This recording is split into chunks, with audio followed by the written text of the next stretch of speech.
ನಮಸ್ಕಾರ ಗೆಳೆಯರಿ. Last 3-4 days ಇಂದ continuous ಒಂದು ರಿಕ್ವೆಸ್ಟ್ ಬರ್ತಿದೆ ಕಮೆಂಟ್ ಸೆಕ್ಷನ್ ಅಲ್ಲಿ. ಒಂದು ದೊಡ್ಡ ಬ್ಯಾಂಕ್ ಸಂಬಂಧಪಟ್ಟಂತ AMC IPO ಬರ್ತಿದೆ, ಅದ್ರ ಬಗ್ಗೆ ಕವರ್ ಮಾಡಿ ಅಂತ. ಸೊ ಈ ವಿಡಿಯೋದಲ್ಲಿ ನಾವು ಆಸ್ ಯೂಶುವಲ್ ಆ ಕಂಪನಿ ಯಾವುದು, ಏನ್ ಬಿಸ್ನೆಸ್ ಮಾಡುತ್ತೆ, ಇಂಪಾರ್ಟೆಂಟ್ ಡೇಟ್ಸ್ ಯಾವುದು, ಇದೆಲ್ಲವನ್ನು ಕೂಡ ತಿಳ್ಕೊಳ್ಳೋಂತ ಪ್ರಯತ್ನವನ್ನು ಮಾಡೋಣ. ಮುಂದುವರಿಯ ಮುಂಚೆ ಡಿಸ್ಕ್ಲೇಮರ್ ಕೊಡ್ಲಿಕ್ಕೆ ಇಷ್ಟಪಡ್ತೀನಿ. ಇದನ್ನ ನಾನು ರೆಕಮೆಂಡ್ ಮಾಡ್ತಿಲ್ಲ, ನೀವು ಫರ್ದರ್ ಸ್ಟಡಿ ಮೆಡಿಟೇಷನ್ ತೊಗೊಳ್ಬಹುದು. ಆಸ್ ಎಜುಕೇಶನಲ್ ಪರ್ಪಸ್ ನಾನು ವಿಡಿಯೋ ಮುಂದೆ ತರ್ತಾ ಇದ್ದೀನಿ. ಹಾಗೆ ನೀವೇನಾದ್ರೂ ಇಲ್ಲಿವರೆಗೂ ನಮ್ಮ ಇನ್ಸ್ಟಾಗ್ರಾಮ್ ಹಾಗೂ ಫೇಸ್ಬುಕ್ ಅಕೌಂಟ್ಗಳನ್ನ ಫಾಲೋ ಮಾಡ್ತಿಲ್ಲ ಅಂದ್ರೆ ಎರಡರ ಲಿಂಕ್ ಡಿಸ್ಕ್ರಿಪ್ಷನ್ ಅಲ್ಲಿ ಇರುತ್ತೆ, ಎರಡನ್ನು ಸಹ ಫಾಲೋ ಮಾಡಬಹುದು. ಅಲ್ಲೂ ಕೂಡ ಒಂದಷ್ಟು ಅಪ್ಡೇಟ್ ಗಳನ್ನ ಕೊಡ್ತಾ ಇರ್ತೀವಿ. ಇನ್ನು ಆ IPO ಯಾವುದು ಅಂತ ನೋಡೋದಾದ್ರೆ ಅದು SBI ಫಂಡ್ಸ್ ಮ್ಯಾನೇಜ್ಮೆಂಟ್. ಇದು ಕೂಡ ಒಂದು ಮ್ಯೂಚುವಲ್ ಫಂಡ್ ಕಂಪನಿ, ಅಂದ್ರೆ ಅಸೆಟ್ ಮ್ಯಾನೇಜ್ಮೆಂಟ್ ಕಂಪನಿ. IPO ಮೂಲಕ ಮಾರ್ಕೆಟ್ಗೆ ಎಂಟ್ರಿ ಆಗ್ತಾ ಇದೆ. ಈಗ ನಿಮ್ಗೆ ಅಂತೂ ಈಗಾಗಲೇ ಗೊತ್ತಿದೆ SBI listed entity, but SBI ಅಡಿ ಬರುವಂತ ಈ ಮ್ಯೂಚುವಲ್ ಫಂಡ್ ಕಂಪನಿ ಈಗ ಮಾರ್ಕೆಟ್ಗೆ ಬರ್ತಿದೆ. ನೋಡಬಹುದು ಇಲ್ಲಿ 11,693 ಕೋಟಿ ರೈಸ್ ಮಾಡ್ತಿದೆ ಕಂಪನಿ IPO ಪ್ರೊಸೀಡ್ಸ್ ನ ಮೂಲಕ. ಭಾರತದ largest lender state Bank of India ತನ್ನ ಹತ್ರ ಇರುವಂತಹ ಒಂದಷ್ಟು ಷೇರುಗಳನ್ನ ಮಾರಾಟ ಮಾಡೋ ಮೂಲಕ ಫಂಡ್ ರೈಸ್ ಮಾಡ್ತಾ ಇದೆ. ಹಾಗಾದ್ರೆ ಏನೆಲ್ಲ ವಿಷಯಗಳಿದ್ದಾವೆ ಇದ್ರ ಬಗ್ಗೆ ತಿಳ್ಕೊಳ್ಳಕ್ಕೆ ಒಂದೊಂದಾಗಿ ತಿಳ್ಕೊಳ್ಳೋಣ. ಈ IPO ಅಂದ್ರೆ SBI ಫಂಡ್ಸ್ ಮ್ಯಾನೇಜ್ಮೆಂಟ್ IPO 14ನೇ ತಾರೀಕು ಅಂದ್ರೆ ನಾಡಿದ್ದು ಓಪನ್ ಆಗ್ತಾ ಇದೆ. ಮಂಗಳವಾರದಿಂದ ಓಪನ್ ಆಗುತ್ತೆ, ಜುಲೈ 16 ಅಂದ್ರೆ ಗುರುವಾರದವರೆಗೂ ಓಪನ್ ಇರುತ್ತೆ. ಇನ್ನು ಅಲಾಟ್ಮೆಂಟ್ಸ್ ಜುಲೈ 17 ಫೈನಲೈಸ್ ಆಗುತ್ತೆ. ಹಾಗೆ ಶೇರ್ಸ್ ಲಿಸ್ಟ್ ಆಗೋದು ಜುಲೈ 21ಕ್ಕೆ. NSE BSE ಎರಡು ಕಡೆ ಲಿಸ್ಟ್ ಆಗ್ತಾ ಇದೆ SBI ಫಂಡ್ಸ್ ಮ್ಯಾನೇಜ್ಮೆಂಟ್. 14ನೇ ತಾರೀಕು ಓಪನ್ ಆಗುತ್ತೆ, 16ನೇ ತಾರೀಕು ಕ್ಲೋಸ್ ಆಗುತ್ತೆ. ಅಲಾಟ್ಮೆಂಟ್ 17 ಅಥವಾ 18 ಒಳಗಡೆ ಆಗುತ್ತೆ. ಲಿಸ್ಟಿಂಗ್ ಬಂದು ಜುಲೈ 21 ಆಗಿರುತ್ತೆ. ಏನು ಈ IPO ದ ಸ್ಟ್ರಕ್ಚರ್ ಅನ್ನ ನೋಡೋದಾದ್ರೆ, ಕಂಪನಿ ಏನು 11,693 ಕೋಟಿ ರೈಸ್ ಮಾಡ್ತಾ ಇದೆ, ಅದು ಫುಲ್ಲಿ ಆಫರ್ ಫಾರ್ ಸೇಲ್ ಆಗಿರುತ್ತೆ. ಕಂಪನಿಗೆ ಏನು ಹೋಗೋದಿಲ್ಲ. ಈ ಮುಂಚಿನ ಇನ್ವೆಸ್ಟರ್ಸ್ ಎಕ್ಸಿಟ್ ಆಗ್ತಾರೆ, ಇನ್ಕ್ಲೂಡಿಂಗ್ SBI. ಹಾಗಂತ ಪೂರ್ತಿ ಅಲ್ಲ, ಸ್ವಲ್ಪ ಪ್ರಮಾಣದಲ್ಲಿ SBI ಸೇಲ್ ಮಾಡ್ತಿದೆ. ಮೋರ್ ದನ್ 20 ಕೋಟಿ ಶೇರುಗಳು ಸೇಲ್ ಆಗುತ್ತೆ ಈ IPO ಪ್ರೊಸೀಡ್ಸ್ ನ ಮೂಲಕ. ಅದರಲ್ಲಿ State Bank of India, Amundi India holding, ಇವರುಗಳ ಹೋಲ್ಡಿಂಗ್ ಕೂಡ ಸೇರ್ಕೊಂಡಿರುತ್ತೆ. SBI ಒಂದೇ ನಿಯರ್ಲಿ 13 ಕೋಟಿ ಶೇರುಗಳನ್ನ ಈ IPO ಪ್ರೊಸೀಡ್ಸ್ ನ ಮೂಲಕ ಸೇಲ್ ಮಾಡ್ತಿದೆ. 6.3% ರೆಪ್ರೆಸೆಂಟ್ ಮಾಡುತ್ತೆ ಪರ್ಸೆಂಟೇಜ್ ಟರ್ಮ್ಸ್ ಅಲ್ಲಿ. ಅಮೌಂಡಿ ಕೂಡ 7.5 ಕೋಟಿ ಶೇರುಗಳನ್ನ ಮಾರಾಟ ಮಾಡ್ತಾ ಇದೆ. 3.7% ಹೋಲ್ಡಿಂಗ್ಸ್ ಅಷ್ಟನ್ನ ಮಾರಾಟ ಮಾಡ್ತಾ ಇದೆ. ಈಗ ಏನು ಪ್ರೈಸ್ ಬ್ಯಾಂಡ್ ವಿಚಾರಕ್ಕೆ ಬಂದ್ರೆ 545 574 ರೂಪಾಯಿ ಪರ್ ಶೇರ್ ಪ್ರೈಸ್ ಬ್ಯಾಂಡ್ ಆಗಿರುತ್ತೆ. ಇನ್ ಕೇಸ್ ನೀವು ಅಪ್ಲೈ ಮಾಡ್ತಿದ್ದೀರಿ ಅಂದ್ರೆ ಯೂಶುವಲಿ ಕಟ್ ಆಫ್ ಪ್ರೈಸ್ ಏನಿರುತ್ತೆ ಅದಕ್ಕೆ ಅಪ್ಲೈ ಮಾಡಬೇಕಾಗುತ್ತೆ. ಯಾಕೆಂತಂದ್ರೆ ಇನ್ ಕೇಸ್ ನೀವೇನಾದ್ರೂ 545 ಸೆಲೆಕ್ಟ್ ಮಾಡಿದ್ರಿ ಅಂದ್ಕೊಳ್ಳಿ, ಓವರ್ ಸಬ್ಸ್ಕ್ರಿಪ್ಷನ್ ಬಂದ್ರೆ ಅಂತ ಸಂದರ್ಭದಲ್ಲಿ ರಿಜೆಕ್ಟ್ ಆಗುತ್ತೆ ನಿಮ್ಮ ಅಪ್ಲಿಕೇಶನ್. ಯಾಕಂದ್ರೆ ನೀವು ಲೋಯರ್ ಕೋಟ್ ಮಾಡಿರ್ತೀರಿ. ಹಾಗಾಗಿ ನೀವು ಯಾವುದೇ IPO ಗೆ ಅಪ್ಲೈ ಮಾಡುವಾಗ ಯೂಶುವಲಿ ನೀವು ಕಟ್ ಆಫ್ ಪ್ರೈಸ್ ಏನಿರುತ್ತೆ ಅಂದ್ರೆ 574 ರೂಪಾಯಿ, ಆ ಪ್ರೈಸ್ ಅನ್ನೇ ಸೆಲೆಕ್ಟ್ ಮಾಡಬೇಕು. ಅಪ್ಲೈ ಮಾಡುವಾಗ ಕೇಳುತ್ತೆ, ಆಕ್ಚುಲಿ ಅಪ್ಲೈ ಮಾಡುವಾಗ ಕಟ್ ಆಫ್ ಪ್ರೈಸ್ ಅನ್ನ ಸೆಲೆಕ್ಟ್ ಮಾಡಬೇಕಾಗುತ್ತೆ. ಇನ್ ಕೇಸ್ ಸಬ್ಸ್ಕ್ರಿಪ್ಷನ್ ಫುಲ್ ಆಗ್ಲಿಲ್ಲ ಅನ್ಕೊಳ್ಳಿ, ಆ ಸಂದರ್ಭದಲ್ಲಿ ನಾವು 545 ಸ್ಟಾರ್ಟಿಂಗ್ ಪ್ರೈಸ್ ಏನಿರುತ್ತೆ ಅದಕ್ಕೆ ಅಪ್ಲೈ ಮಾಡಿದ್ರು ಅಲರ್ಟ್ ಆಗ್ಬಿಡುತ್ತೆ. ಬಟ್ ಓವರ್ ಸಬ್ಸ್ಕ್ರಿಪ್ಷನ್ ಆದಾಗ ಹಂಗಾಗೋದಿಲ್ಲ. ಯೂಶುವಲಿ ಈ ರೀತಿಯ ದೊಡ್ಡ ಕಂಪನಿಗಳು ಬ್ಯಾಕ್ಡ್ IPO ಅಂತಂದ್ರೆ ಅದಕ್ಕೆ ಓವರ್ ಸಬ್ಸ್ಕ್ರಿಪ್ಷನ್ ಬರುವಂತ ಸಾಧ್ಯತೆಗಳು ಜಾಸ್ತಿ ಇರುತ್ತೆ. ಸೊ ಹಾಗಾಗಿ ಇಂತಹ ಮೇಜರ್ ಕಂಪನಿಗಳಲ್ಲಿ ಅಪ್ಲೈ ಮಾಡುವಾಗ ಅದನ್ನ ನಾವು ಫಾಲೋ ಮಾಡಬೇಕಾಗುತ್ತೆ. ಈ 574 ರೂಪಾಯಿ ಏನಿದೆ ಆ ಪ್ರೈಸ್ ಗೆ ಲೆಕ್ಕ ಹಾಕಿದ್ರೆ 1.17 ಲಕ್ಷ ಕೋಟಿ ಕಂಪನಿ ಆಗುತ್ತೆ SBI ಫಂಡ್ಸ್ ಮ್ಯಾನೇಜ್ಮೆಂಟ್. ಅಂದ್ರೆ ಲಿಸ್ಟಿಂಗ್ ಗೆ 1 ಲಕ್ಷ ಕೋಟಿಗಿಂತ ದೊಡ್ಡ ಕಂಪನಿ ಇದು according to market cap. So ಸಣ್ಣ ಕಂಪನಿ ಏನಾಗಿರೋದಿಲ್ಲ, ದೊಡ್ಡ ಕಂಪನಿಯ ಮತ್ತೊಂದು ಮಾರ್ಕೆಟ್ ಗೆ ಬರ್ತಿರುವಂತದ್ದು. ಬಟ್ ಆಕ್ಚುಯಲ್ ವ್ಯಾಲ್ಯೂಯೇಷನ್ ಡಿಫರೆನ್ಸ್ ಇರುತ್ತೆ. IPO ವ್ಯಾಲ್ಯೂಯೇಷನ್ ಯೂಶುವಲಿ ಸ್ವಲ್ಪ ಜಾಸ್ತಿನೇ ಇರುತ್ತೆ, ಬಟ್ ಆಕ್ಚುಯಲ್ ವ್ಯಾಲ್ಯೂಯೇಷನ್ ಆಮೇಲೆ ಮಾರ್ಕೆಟ್ ವ್ಯಾಲ್ಯೂ ಮಾಡುತ್ತೆ. ಅದು ಹೋಗ್ತಾ ಹೋಗ್ತಾ ನಿಮಗೆ ಗೊತ್ತಾಗುತ್ತೆ ಚೆನ್ನಾಗಿ. ಇನ್ನು ಇಲ್ಲಿ ಶೇರ್ ಹೋಲ್ಡರ್ ರಿಸರ್ವೇಶನ್ ಕೂಡ ಇದೆ. ಇನ್ ಕೇಸ್ ಏನಾದ್ರೂ ನಿಮ್ಮ ಹತ್ರ SBI ಶೇರ್ ಇದ್ರೆ ನಿಮ್ಗೆ ರಿಸರ್ವೇಶನ್ ಕೋಟಾ ಇರುತ್ತೆ.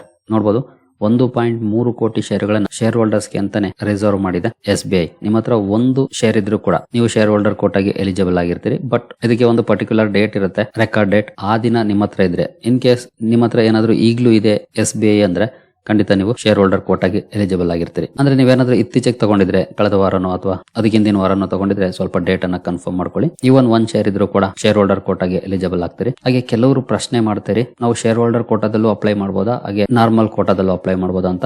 ಎರಡರಲ್ಲೂ ಮಾಡಬಹುದು, ಬಟ್ 2 ಸಲ ಅಪ್ಲೈ ಮಾಡಬೇಕಾಗುತ್ತೆ. ಒಂದ್ಸಲ ಶೇರ್ ಹೋಲ್ಡರ್ ಕೋಟಾದಲ್ಲಿ, ಇನ್ನೊಂದ್ಸಲ ನಾರ್ಮಲ್ ಪಬ್ಲಿಕ್ ಅಥವಾ ಜನರಲ್ ಪಬ್ಲಿಕ್ ಆಗಿ ಮಾಡಬೇಕಾಗುತ್ತೆ. ಸೆಲೆಕ್ಟ್ ಮಾಡುವಾಗ ನಿಮ್ಗೆ ಆಪ್ಷನ್ ಕೇಳುತ್ತೆ ಶೇರ್ ಹೋಲ್ಡರ್ ಅಲ್ವಾ ಅಂತ. ಮೊದಲನೇ ಸಲ ಶೇರ್ ಹೋಲ್ಡರ್ ಸೆಲೆಕ್ಟ್ ಮಾಡಿ ಮಾಡಬೇಕು, ಎರಡನೇ ಸಲ ನೀವು ನಾರ್ಮಲ್ ಕೋಟಾದಲ್ಲಿ ಅಪ್ಲೈ ಮಾಡಬೇಕು. ಒಂದೇ ಸಲ 2 ಕೋಟಾದಲ್ಲಿ ಆಗಲ್ಲ, ಬಟ್ 2 ಸಲ ಮಾಡಿದ್ರೆ ಆಗುತ್ತೆ. ಇನ್ನು ಶೇರ್ ಹೋಲ್ಡರ್ ಕೋಟಾದಲ್ಲಿ ಮ್ಯಾಕ್ಸಿಮಮ್ 2 ಲಕ್ಷದವರೆಗೂ ನೀವು ಬಿಡ್ ಮಾಡಬಹುದಾಗಿರುತ್ತೆ. ಬಟ್ ಇಲ್ಲಿ ಇಂಪಾರ್ಟೆಂಟ್ ಏನಂತಂದ್ರೆ ಡಿಸ್ಕೌಂಟ್ ಇಲ್ಲ, ಯಾವುದೇ ಡಿಸ್ಕೌಂಟ್ ಅನ್ನ ಕೊಟ್ಟಿಲ್ಲ ಶೇರ್ ಹೋಲ್ಡರ್ಸ್ಗೆ IPO ಪ್ರೊಸೀಡ್ಸ್ ಅಲ್ಲಿ. ಆಸ್ ಯೂಶುವಲ್ ಪ್ರೈಸ್ ಏನಿರುತ್ತೆ ಅದನ್ನ ನೀವು ಸೆಲೆಕ್ಟ್ ಮಾಡಿ ಪೇ ಮಾಡಬೇಕಾಗುತ್ತೆ. ಬಟ್ ಎಂಪ್ಲಾಯೀಸ್ ಕೋಟಾ ಇದೆ. ಎಂಪ್ಲಾಯೀಸ್ ಕೋಟಾದಲ್ಲಿ ಡಿಸ್ಕೌಂಟ್ ಇದೆ. SBI ಎಂಪ್ಲಾಯೀಸ್ ಆಗಿದ್ರೆ ಅವರಿಗೆ ಡಿಸ್ಕೌಂಟ್ ಇದೆ. ಎಷ್ಟು ಅಂತ ನೋಡಬಹುದು, 54 ರೂಪೀಸ್ ಪರ್ ಶೇರ್ ಡಿಸ್ಕೌಂಟ್ ಅನ್ನ ಕೊಡ್ತಾ ಇದೆ ಕಂಪನಿ. 54 ರೂಪಾಯಿ ಪರ್ ಶೇರ್ ಡಿಸ್ಕೌಂಟ್ ಸಿಗುತ್ತೆ SBI ಎಂಪ್ಲಾಯೀಸ್ಗೆ. ಬಟ್ ಶೇರ್ ಹೋಲ್ಡರ್ಗೆ ಯಾವುದೇ ರೀತಿಯ ಡಿಸ್ಕೌಂಟ್ ಇಲ್ಲ. ಹಾಗೆ 35% ರಿಟೇಲ್ ಕ್ಯಾಟಗರಿಗೆ ಅಥವಾ ರಿಟೇಲ್ ಇನ್ವೆಸ್ಟರ್ಸ್ಗೆ ರಿಸರ್ವ್ ಮಾಡಿದೆ. ಹಾಗೆ 5% ಸ್ಮಾಲ್ HNIs, 10% ಬಿಗ್ HNIs ಹಾಗೂ ರಿಮೈನಿಂಗ್ 50% QIB ಆಗಿರುತ್ತೆ, ಕ್ವಾಲಿಫೈಡ್ ಇನ್ಸ್ಟಿಟ್ಯೂಷನಲ್ ಬಿಡ್ಡರ್ಸ್ ಇರುತ್ತೆ 50%. ಇನ್ನು ಕಂಪನಿ IPO ಮೂಲಕ ಬರುವಂತಹ ಹಣವನ್ನ ಎಲ್ಲಿ ಬಳಸುತ್ತೆ ಅಂತ ನೋಡಿದ್ರೆ, ಇದು ಕಂಪ್ಲೀಟ್ಲಿ ಆಫರ್ ಫಾರ್ ಸೇಲ್ ಆಗಿರೋದ್ರಿಂದ ಇಲ್ಲಿ SBI ಫಂಡ್ಸ್ ಗೆ ಯಾವುದೇ ಅಮೌಂಟ್ ಹೋಗೋದಿಲ್ಲ. SBI ಬ್ಯಾಂಕ್ ಸೇಲ್ ಮಾಡ್ತಿದೆ, ಆ ಬ್ಯಾಂಕ್ ಹೋಗುತ್ತೆ ಅಮೌಂಟ್, ಬಟ್ ಇಲ್ಲಿ SBI ಫಂಡ್ಸ್ ಗೆ ಏನು ಹೋಗೋದಿಲ್ಲ ಅಮೌಂಟ್. ಹಾಗಾಗಿ IPO ಪ್ರೊಸೀಡ್ಸ್ ಯಾವುದೇ ಅಮೌಂಟ್ ಕಂಪನಿಗೆ ಹೋಗೋದಿಲ್ಲ. ಇನ್ನು ಈ SBI ಫಂಡ್ಸ್ ಮ್ಯಾನೇಜ್ಮೆಂಟ್ ಏನ್ ಕೆಲಸ ಮಾಡುತ್ತೆ ನೋಡಬಹುದು. SBI funds management is the investment manager of SBI mutual fund. SBI mutual fund ಏನಿದೆ ಅದರ ಫಂಡ್ಸ್ ಅನ್ನ ಮ್ಯಾನೇಜ್ ಮಾಡುವಂತ ಕೆಲಸ ಮಾಡುತ್ತೆ. One of the largest asset management business ಭಾರತದಲ್ಲಿರುವಂತಹ AMC ಗಳಲ್ಲಿ ಇದು ಕೂಡ ಒಂದು. ಅದರಲ್ಲೂ ಲಾರ್ಜೆಸ್ಟ್ AMC ಗಳಲ್ಲಿ SBI ಮ್ಯೂಚುವಲ್ ಫಂಡ್ ಕೂಡ ಒಂದು. ಇನ್ನು ಮ್ಯೂಚುವಲ್ ಫಂಡ್ ಇಂಡಸ್ಟ್ರಿಯಲ್ಲಿ 15.3% ಮಾರ್ಕೆಟ್ ಶೇರ್ ಅನ್ನ ಆಸ್ ಆಫ್ ಮಾರ್ಚ್ 31 ಕಂಪನಿ ಹೊಂದಿದೆ. 15% ಗಿಂತ ಜಾಸ್ತಿ ಮಾರ್ಕೆಟ್ ಶೇರ್ ಅನ್ನ ಹೊಂದಿರುವಂತದ್ದು SBI mutual fund. Mutual funds ಅನ್ನ ಪ್ರೊವೈಡ್ ಮಾಡುತ್ತೆ. ಈ SBI ಮ್ಯೂಚುವಲ್ ಫಂಡ್ಸ್ ನ ಮ್ಯಾನೇಜ್ ಮಾಡುವಂತ ಕೆಲಸವನ್ನ SBI ಫಂಡ್ಸ್ ಮ್ಯಾನೇಜ್ಮೆಂಟ್ ಮಾಡುತ್ತೆ. ಇನ್ನು ಕಂಪನಿಯ ಫೈನಾನ್ಷಿಯಲ್ಸ್ ಅನ್ನ ನೋಡೋದಾದ್ರೆ, quarterly average assets under management 16.97% CAGR ಅಲ್ಲಿ ಗ್ರೋ ಆಗಿದೆ 2024 ರಿಂದ 2026 ವರೆಗೂ, ಅಂದ್ರೆ ಲಾಸ್ಟ್ 3 ಇಯರ್ಸ್ ಡೇಟಾ. ಹಾಗೆ ಕಂಪನಿಯ total mutual fund QAAUM, quarterly average assets under management QAAUM ಅಂದ್ರೆ 12,509 ಬಿಲಿಯನ್ ಇದೆ.